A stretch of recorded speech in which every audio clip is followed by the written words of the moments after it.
It's really useful to investigate the viewpoints of people who have opposing views to yours.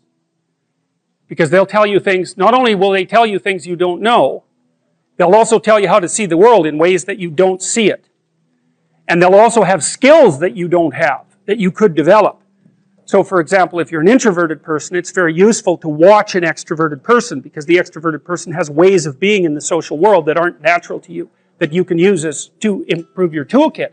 And if you're disagreeable, one of the best things to do with disagreeable people, especially if that's alienating them from other people, for example, because it can, you know, people treat you like you're a selfish, arrogant son of a, maybe that's because you are.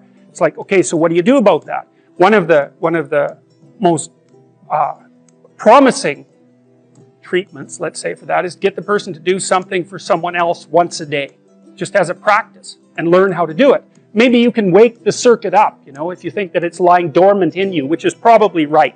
You know, I think we have a very wide range of propensities within us. Some are switched on, genetic propensities. Some are switched on, but I think that if you put yourself in the right situation or walk yourself through the right exercises, you can switch some of these other things on as well. But it takes work and dedication and discipline. I would say, generally speaking, if you want to adapt yourself properly to life, you should find a niche in the environment that corresponds with your temperament. Right? You shouldn't work at cross purposes to your temperament because it's just too damn difficult. But having done that, then you should work on developing the skills and viewpoints that exist in the space opposite to your personality, because that's where you're fundamentally underdeveloped. And that way I think you can extend out your temperamental capability across a wider range. And to me that's roughly equivalent as bringing a richer toolkit to each situation. You know, so if you're hyper extroverted, you should probably learn to shut up at parties now and then and listen just to see what's going on, to see if you can manage it, you know. And if you're introverted, well then you should learn how to speak in public and to learn how to go to parties without hiding in the corner and saying nothing to anyone. You know, and if you're agreeable, then you need to learn how to be disagreeable so people can't push you around. And if you're disagreeable, you need to learn how to be agreeable so that you're not an evil son of a bitch. So, and the same thing applies even in the conscientious domain. It's like if you're too conscientious, you need to learn to relax and let go a little bit. And if you're unconscientious, it's time like, get out the Google Calendar, man, and start scheduling your day, right? And beat yourself on the back of the head with a stick until you're disciplined enough so that you can actually stick to something for some length of time. And the advantage to having a well-socialized, disagreeable person is that they really don't let much get in their way. So if you can get a kid who's disagreeable socialized, that person can be quite the creature, you know, because they're very forward-moving in their nature and very difficult to stop. But if you don't get them successfully domesticated, tamed, roughly speaking, by the time they're 4, their peers reject them. And that's a big problem because your job as a parent is to make your child socially desirable by the age of 4. Like you want to burn that into your brain because people don't know that. That's your job. And here's why. It's easy if you think about it carefully. So you imagine you've got a 3-year-old child, so sort of halfway through that initial period of socialization, and you take that child out in public. Okay, what do you want for the child? Who cares about you? What do you want from for the child? You want the child to be able to interact with other children and adults so that the children are welcoming and smile and want to play with him or her, and so the adults are happy to see the child and treat him or her properly. And if your child's a horrible little monster because you're afraid of disciplining them or you don't know how to do that properly, then what they're going to do is they're going to experience nothing but rejection from other children and false smiles from other parents and adults. And so then you're throwing the child out there into a world where every single face that they see is either hostile or lying. And that's not something that's going to be particularly conducive to the mental health or the well-being of your child. If your child can learn a couple simple rules of behavior, like don't interrupt adults when they're talking too much and pay attention and try not to hit the other kids over the head with the truck any more than is absolutely necessary, then, and share and play properly, then when they meet other kids, the kids are going to try out a few little play routines on them and that's going to go well, and then they're going to go off and socialize each other for the rest of their lives.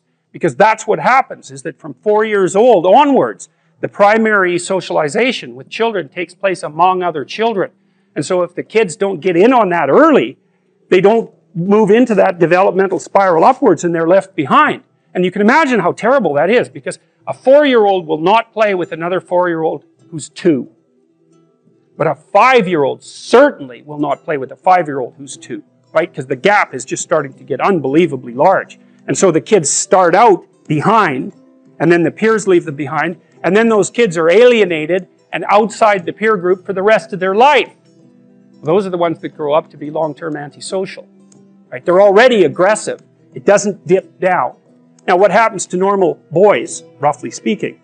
Imagine the aggressive 2-year-old types. They get socialized, so their level of aggression goes down, and then they hit puberty and testosterone kicks in, and bang, levels of aggression go back up. And so that's why males are criminals between the ages roughly of 16 and about 25. So, and it matches the creativity curve, by the way. It's so cool. If you look at the spike of creativity among men, 16 to 25, and it starts to go down, criminality matches that absolutely perfectly. So that's quite cool. So, and so the testosterone levels raise the average level of aggression among men. It's more dominance than aggression, actually, and testosterone is by no means all bad. And then it starts to decrease at about age 25 or 26, which is usually when men stop staying up late at night, stop drinking as much, develop a full-time career, and take on the burdens and responsibilities and opportunities that are associated with a long-term partner and family. This young man told me that his life lacked purpose and direction and meaning, and that he was nihilistic until he read Zen and the Art of Motorcycle Maintenance, which is a book I actually like quite a bit. I've read it 3 times at different decades of my life. And one of the things that's very interesting about that book is that it's an examination of the idea of quality, of the idea that there are qualitative distinctions between things, and that we have an instinct to make qualitative distinctions. And so a qualitative distinction is simply, this is better than that, which is a judgment. Okay, now what Ratzinger is hypothesizing is that the person in and of, you know how the modern idea is you're supposed to accept yourself. I think that's an insane idea, by the way. Really, I can't think of a more nihilistic idea than that you're already okay. It's like, no, you're not. And the reason you're not is because you could be way more than you are. And so what do you want to be? You want to be okay as you are? Or do you want to strive towards what's better? And this young man, this Australian, he said that the reason that Zen and the Art of Motorcycle Maintenance had such an impact on him was because he wasn't happy with his current mode of being, right? He didn't consider the manner in which he conducted himself sufficient.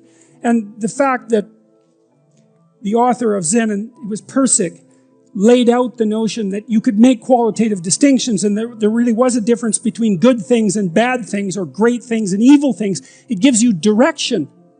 It gives you the possibility of moving upward. And Ratzinger is pointing out, at least to some degree, that human beings are insufficient in and of themselves and need the movement upward. And so they need to conceptualize something like the highest good, and then to strive for that. And the thing is that there isn't any difference between conceptualizing the good and being judged.